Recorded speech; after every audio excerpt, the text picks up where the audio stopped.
Hello everyone, welcome to today's study medicine video. Today we will be discussing about action potential. Okay, so basically action potential is a rapid rise and fall in voltage of membrane potential across the cell membrane. Now, to create an action potential there should be a presence of stimulus. Okay, so there should be a presence of stimulus, and if we see,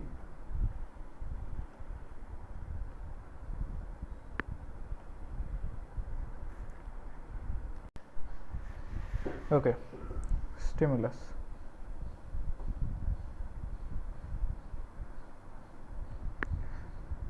So if you see, the stimulus should have two properties it should fulfill. One is intensity, and second thing is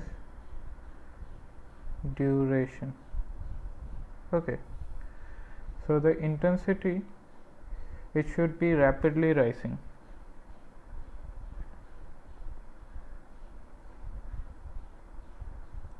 and duration, it should be optimum enough.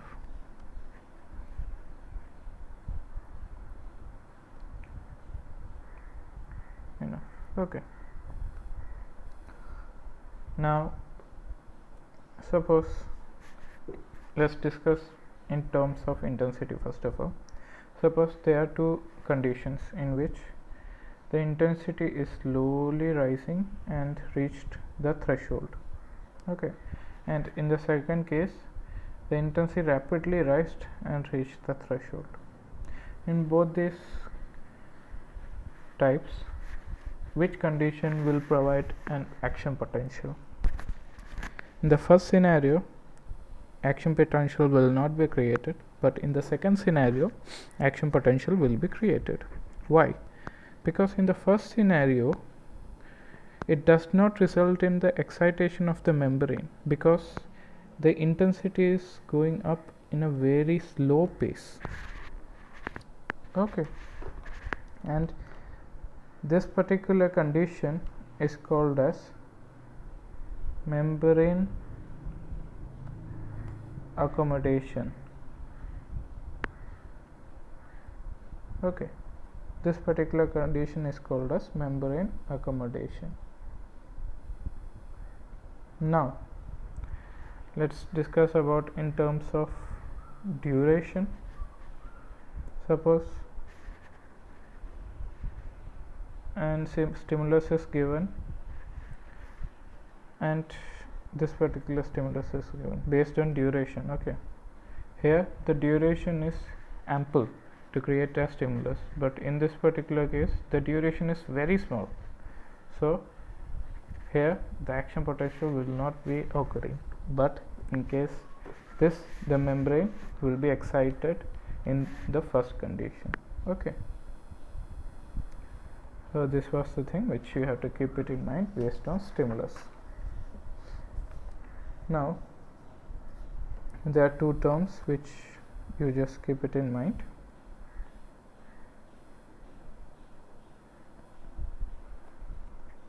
First one is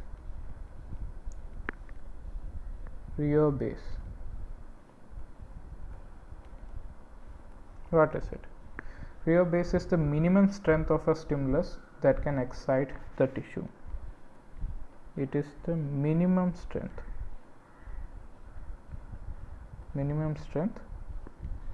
of a stimulus that is required to excite a tissue.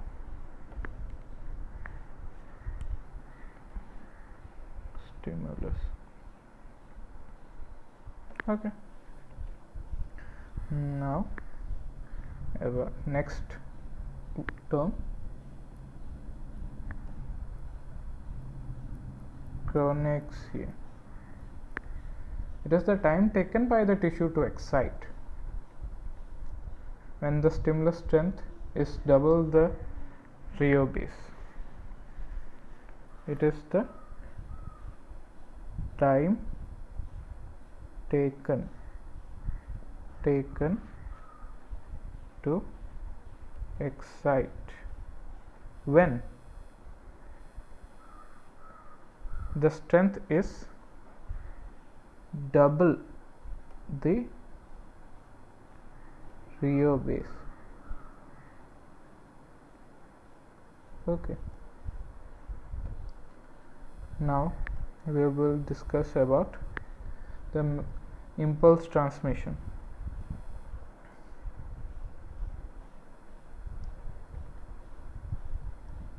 Impulse transmission.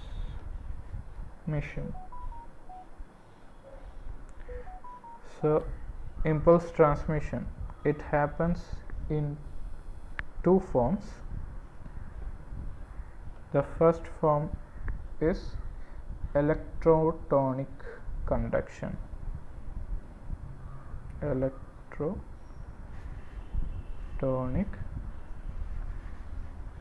conduction.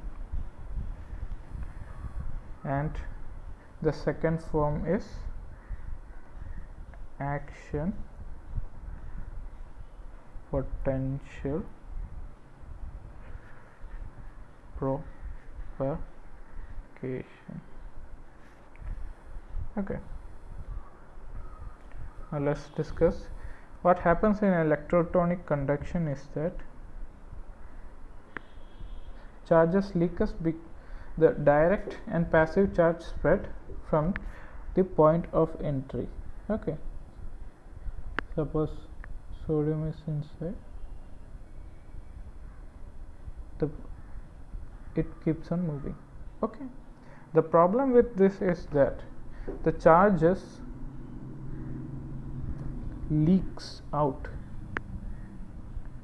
because of the membrane capacitance. Because of this, as the charges leak out, the strength will become weak.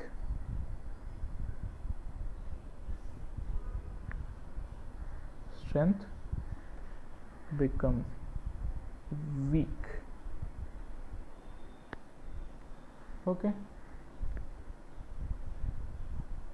and in this particular case, the impulse is only transmitted for nearly 10 millimeter of length is transmitted, and it's usually seen, this conduction happens from most of the time from dendrites to axon hillock.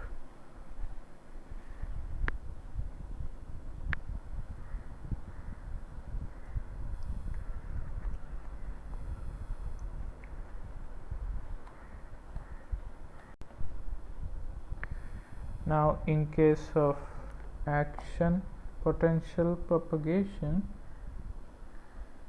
suppose this is the myelin sheets.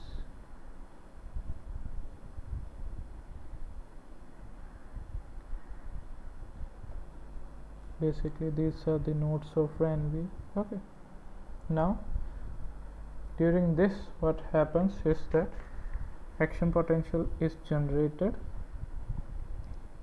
and it feels like it is jumping from nodes to nodes. That's why it is called node to node or saltatory conduction.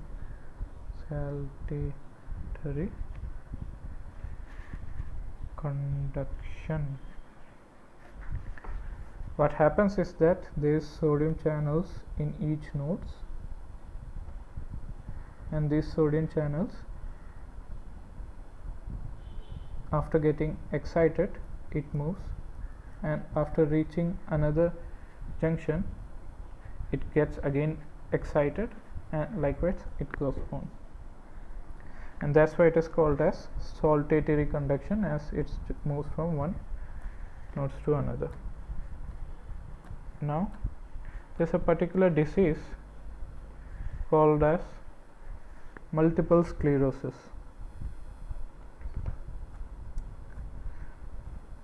Multiple sclerosis.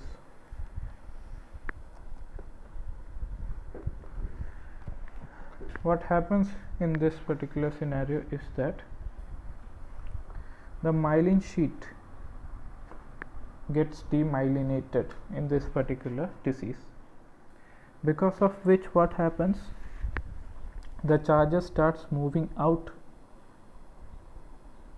due to the capacitance of the membrane, and as charges moves out, and in this particular scenario the sodium channels are present only in the nodes, the charges doesn't reach to the nodes most of the time. And what happens because of this, what happens, the action potential does not reach to the other node, and here a conduction block happens, a conduction does not happen. And that's why in multiple sclerosis conduction block happens. Okay, now we will be discussing about action potential.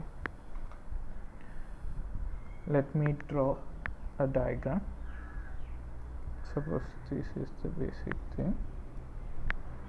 Now we will draw it like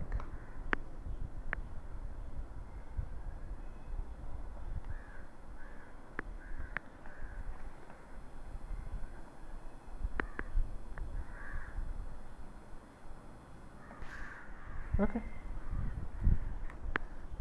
minus 70 and this particular thing is minus 55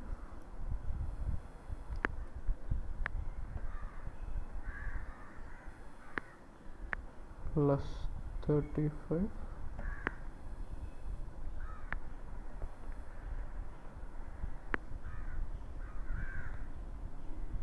90. Okay, now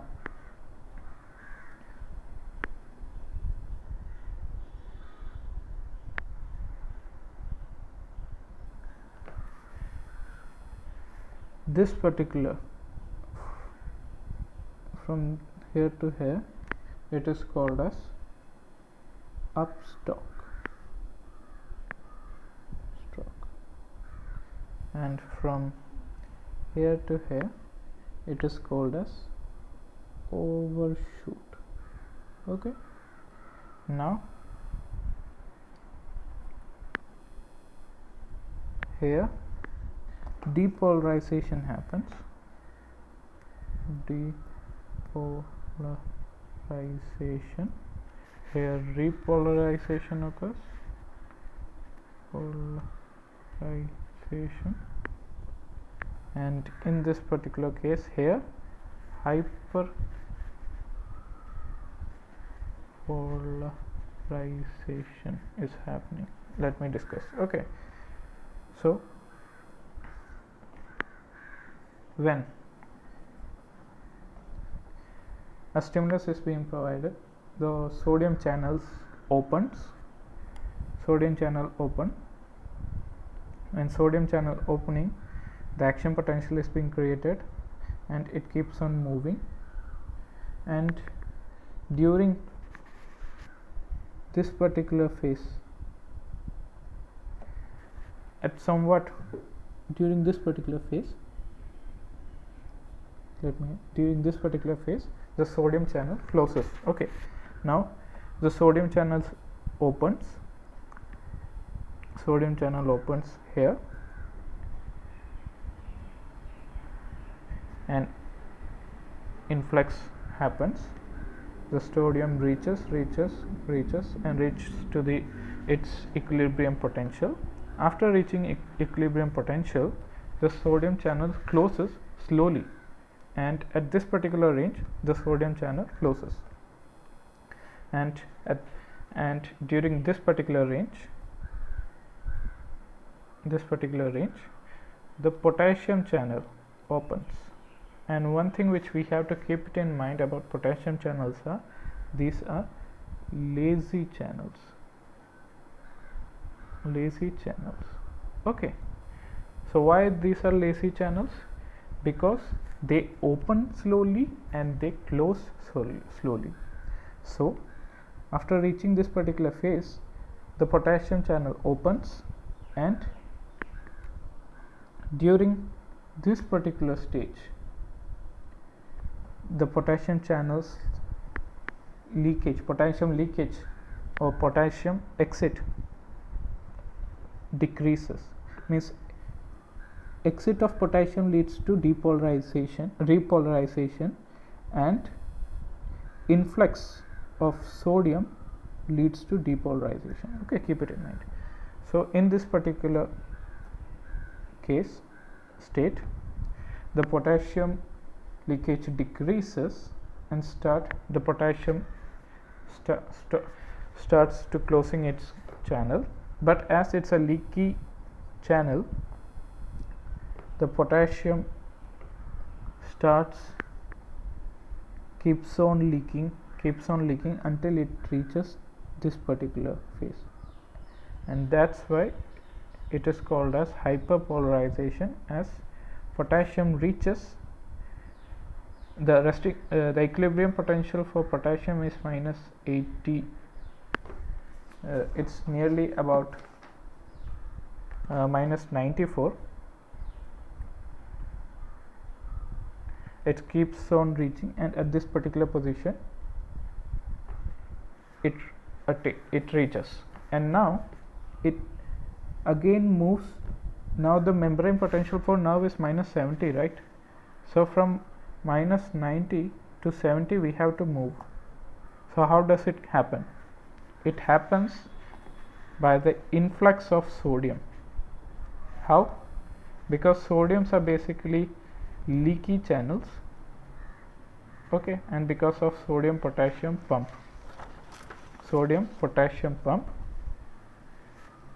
what happens is that from 90 millivolt it moves to the minus 70 millivolt.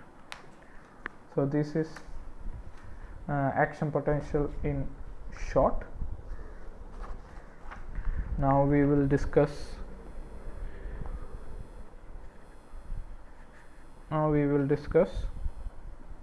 effects of ion.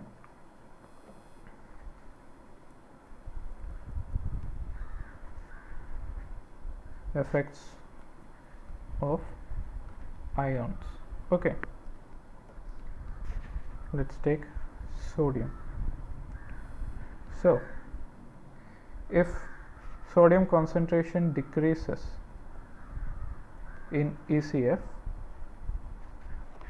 that is hyponatremia, what happens? There is less sodium concentration in the ECF, and to reach the particular threshold to create a stimulus, the chances reduces. Okay, so conduction may stop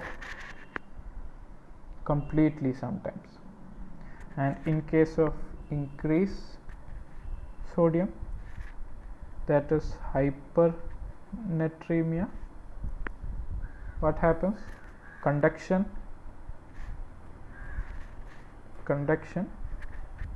increase in conduction can be seen, and in this particular case decrease in conduction is seen. Okay, now we move to potassium. In this particular case, the resting membrane potential will be affected more, because potassium is the key factor which helps in bringing the resting membrane potential. So if decrease in potassium, that is hypokalemia, the membranes will be hyperpolarized. Membrane will be hyperpolarized. and if there is increase in potassium, that is hyperkalemia, concentration gradient will low and it becomes less excitable.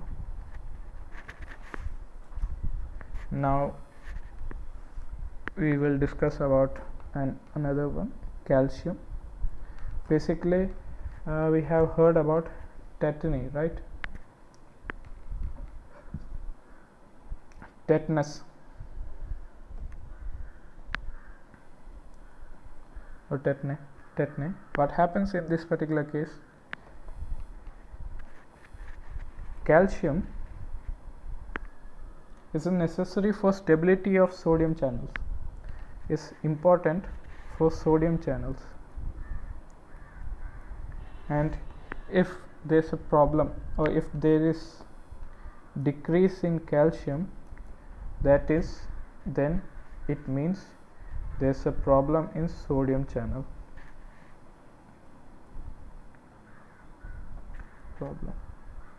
Okay, and when there is problem in sodium channel,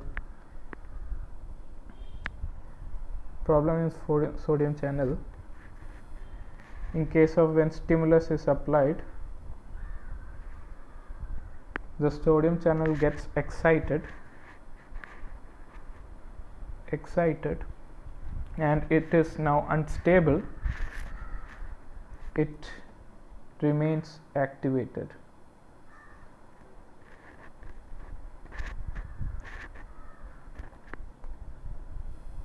And because of this, there is a sustained contraction, and which is called as tetanus. Okay, so these were the things which we have to keep it in mind when we talk about action potentials.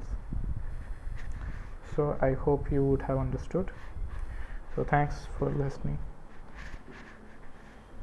If you like this video, please do subscribe and like the channel.